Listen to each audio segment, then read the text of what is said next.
ব্যাটসম্যানরা আগে থেকেই জানে বলটা অফ কাটার হবে, তবু তারা তা সামলাতে পারে না।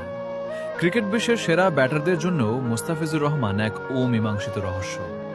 কেন এই বাঁহাতি পেসারের বল মোকাবিলা করা আজও বিশ্বের অন্যতম কঠিন চ্যালেঞ্জ?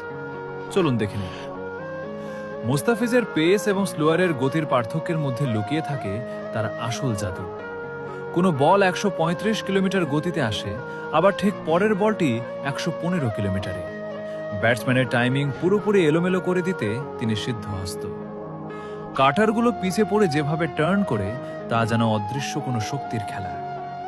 সময় বদলেছে, মুস্তাফিজও নিজেকে বদলেছেন।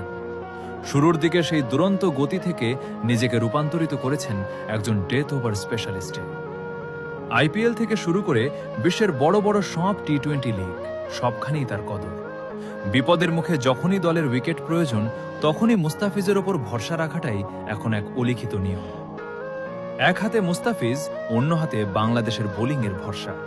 তার প্রতিটি উইকেট নেওয়ার ভঙ্গি এবং সেই বিনয়ী হাসি বাংলাদেশ ক্রিকেটের লড়াকু মানসিকতারই প্রতিফলন।